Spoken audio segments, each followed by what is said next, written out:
অনেক আশা স্বপ্ন নিয়ে আপনারা আমাদেরকে জিতিয়েছেন। আমরা নরেন্দ্র মোদীজির গ্যারান্টি পূরণ করব। 2027-এর 9 মে আমার মুখ্যমন্ত্রিত্বের 1 বছর পূরণ হবে। সেদিন আমি আপনাদের সঙ্গে পরীক্ষায় বসবো। পরীক্ষায় আপনারা নাম্বার দেবেন আমাকে। আমি যদি 10-এর মধ্যে না পাই, তাহলে আপনাদের কাছে আমি ক্ষমা স্বীকার করে নেব যে না, আমি পারলাম না। অনেক কাজ দেওয়া হয়েছে, আগামী দিনেও আমরা আরো কাজ করব। এবারের বাজেটে স্বাস্থ্য, পুরুলিয়ার এয়ারপোর্ট, আরো অনেক উন্নয়নের কথা জ্যোতির্ময় সিং মাহাতো উল্লেখ করেছেন। ভরসা রাখুন, বিশ্বাস রাখুন। 5 বছরের জন্য সময় দিয়েছেন। আমরা সব এমএলএ, মন্ত্রী, মুখ্যমন্ত্রী অঙ্গীকারবদ্ধ হচ্ছি আপনাদের কাছে। 100 দিন দেখেছেন, রাষ্ট্রীয় সুরক্ষা, দেশপ্রেম, জাতীয়তাবাদ সব আমরা রক্ষা করব। আমরা ভোটের আগে বলেছিলাম কুড়মালি ভাষাকে 8ম তফসিলে আনব। আমরা যথাসময়ে করব। ইতিমধ্যে জ্যোতির্ময় সিং মাহাতো, বিদ্যুৎ মাহাতোদের নেতৃত্বে কেন্দ্রীয় স্বরাষ্ট্র সমবায় মন্ত্রীর সঙ্গে অজিত বাবু সহ অনেকে দেখা করে এসেছেন। আমরা যা বলি তাই করি। আমরা কুড়মালি বোর্ডের উন্নয়নের জন্য, কুর্মী বোর্ড উন্নয়নের জন্য এবারে বাজেটে 50 কোটি টাকা দিয়েছি। ভাষা, সংস্কৃতি এবং ঐতিহ্যকে ধরে রাখার জন্য। শুধু তাই নয়, আদিবাসীদের নিয়ে ক্ষুদিরাম টুডু মহোদয় আছেন। আমাদের অনেক প্রকল্প আছে, অনেক প্রকল্প আমরা আনছি।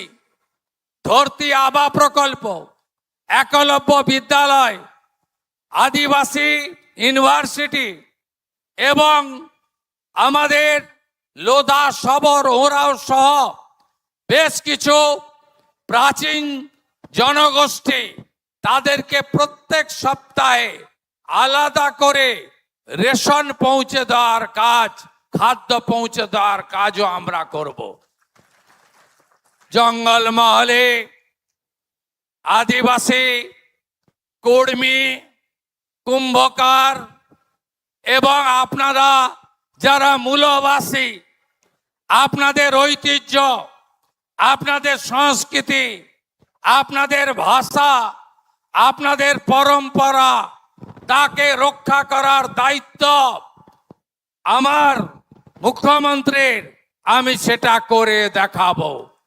প্রত্যেকটি এলাকাতে আপনারা এই ধরনের যা প্রস্তাব আসবে দেবেন। পশ্চিমাঞ্চল উন্নয়ন দপ্তর আমি নিজের হাতে রেখেছি। এই জন্য রেখেছি, পশ্চিম মেদিনীপুর, বাঁকুড়া, পুরুলিয়া, ঝাড়গ্রাম, পশ্চিম বর্ধমান, বীরভূম এই এলাকা উন্নয়নে পিছিয়ে। এর জন্য বিগত তৃণমূল সরকার মাত্র 6 কোটি খরচ করেছে, আর আমাদের সরকার 1600 কোটি টাকা এবারে খরচ করব। প্রত্যেক জেলা শাসককে 2.5 কোটি টাকার স্কিম, প্রত্যেক গ্রাম পঞ্চায়েতকে 50 লাখ টাকার স্কিম দিতে আমি বলেছি। ব্যাপক উন্নয়ন হবে। কমিউনিটি হল, জহর থান, আরো যা যা আপনাদের এখানকার উন্নয়ন সংস্কৃতিকে করার জন্য করব।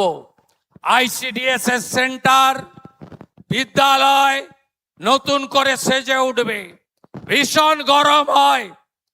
আমি বলেছি ACDCL কে যে বাঁকুড়া, পুরুলিয়ায় সব স্কুলে ফ্যান লাগিয়ে দিন। বাচ্চাদের সব স্কুলে ফ্যান লাগান, অ্যাকোয়াগার্ড লাগান, বালিকা বিদ্যালয় স্যানিটারি ভেন্ডিং মেশিন লাগান, আরো উন্নয়ন করুন। সর্বোপরি এই এলাকার প্রচুর যুবক পেটের টানে বাইরের রাজ্যে চলে গেছে। আসুন ফিরে আপনারা, শিল্পে ভরিয়ে দেব। আমি কিছুদিন আগে মেজিয়া এসেছিলাম, শ্যাম স্টিলের নতুন কারখানা, তার 15,000 কোটি টাকার ভূমি পূজন করে গেছি। সেখানে প্রায় 10,000 লোকের কর্মসংস্থান হবে। আজকে এখান থেকে যাচ্ছি রঘুনাথপুরে, অমিত মেটালিক, তারা এখানে 4,000 কোটি টাকা ইনভেস্ট করছে। ওরাও কথা দিয়েছে আমাকে এবং আমাদের মামনি বাউরিকে, জ্যোতির্ময় সিং মাহাতোকে, তারাও জঙ্গলমহলের অদক্ষ শ্রমিক 10,000 জনকে কাজ দেবে। এখান থেকে 60 কিলোমিটার গাড়িতে গিয়ে আমি এই জঙ্গলমহলে আরো একটি শিল্পের ভূমি পূজন করব। জঙ্গলমহলের মানুষকে কাজ দিতে হবে, কাজ দিতে হবে, কাজ দিতে হবে। জানতে চাইব তোলাবাজি বন্ধ হয়েছে হ্যাঁ কি না? বন্ধ হয়েছে।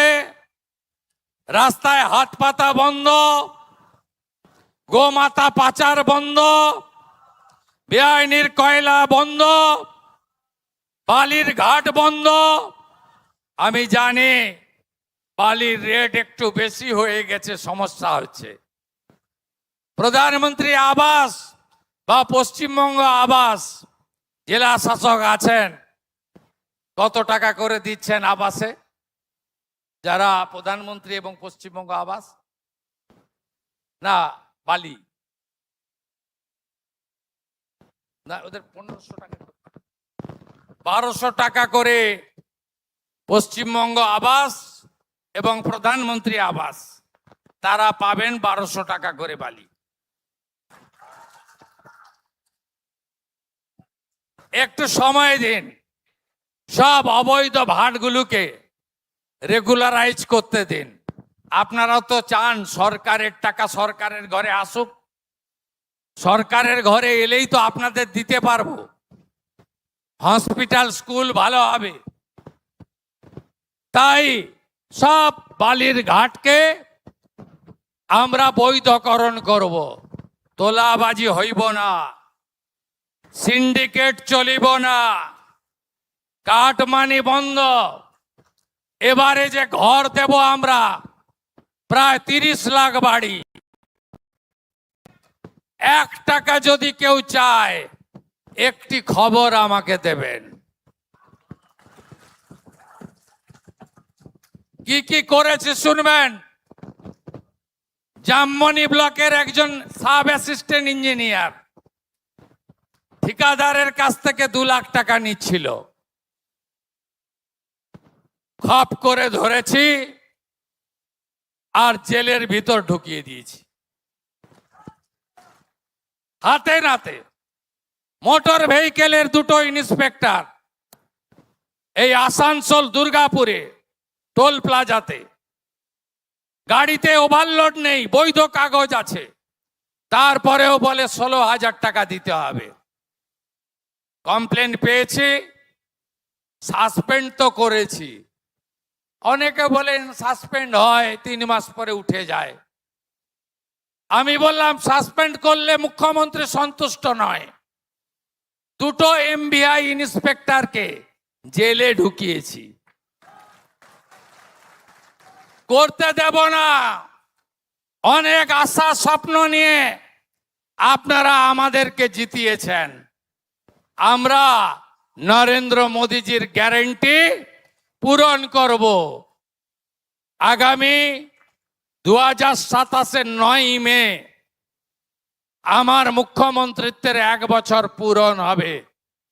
সেদিন আমি আপনাদের সঙ্গে পরীক্ষায় বসব, পরীক্ষায় আপনারা নাম্বার দেবেন আমাকে। আমি যদি 10-এর মধ্যে না পাই, তাহলে আপনাদের কাছে আমি ক্ষমা স্বীকার করে নেব যে না, আমি পারলাম না। আপনারাই বলবেন যে না, ভুল লোককে ঠিক করিনি, সঠিক লোককে সঠিক দলকে দিয়েছি। বিশ্বাস ভরসা রাখুন, সময় দিন, কেন্দ্র রাজ্য একসঙ্গে মিলে আপনাদের কল্যাণের কাজ করব। সকলকে অভিনন্দন জানিয়ে 100 দিনের কাজে অপরূপ জঙ্গল, সুন্দর জঙ্গলমহল, একদিকে পাহাড়, একদিকে সবুজ, সহজ সরল সাদাসিধা মানুষ। শ্রাবণের শেষ সোমবার, আগামীকাল মা মনসা আসছেন। উৎসবের পরিবেশ। আজকে জল দিয়ে গেলাম আপনাদের, আজকে যে জল দিয়ে গেলাম, আমি এই জেলাতে আগে প্রথম এসেছি অযোধ্যার পাহাড়ে। আমি অযোধ্যার পাহাড় বলরামপুর থেকে এই জেলায় আমার প্রবেশ। আজকে মুখ্যমন্ত্রী হয়ে জল দিয়ে গেলাম জাপানের সাহায্য নিয়ে, এটাই আমার বড় প্রাপ্তি। সবাই ভালো থাকবেন। সবাইকে আবার অন্তর থেকে, আমার প্রাণ থেকে জোহার জানিয়ে আমার কথা শেষ করলাম। ভারত মাতা কি। আরো ভালো ভালো খবর দেখতে সাবস্ক্রাইব করুন বাংলা হান্টের ইউটিউব চ্যানেল। বাংলা হান্টের আরো খবর দেখতে নজর রাখুন। বাংলা খবর মানেই বাংলা হান্ট।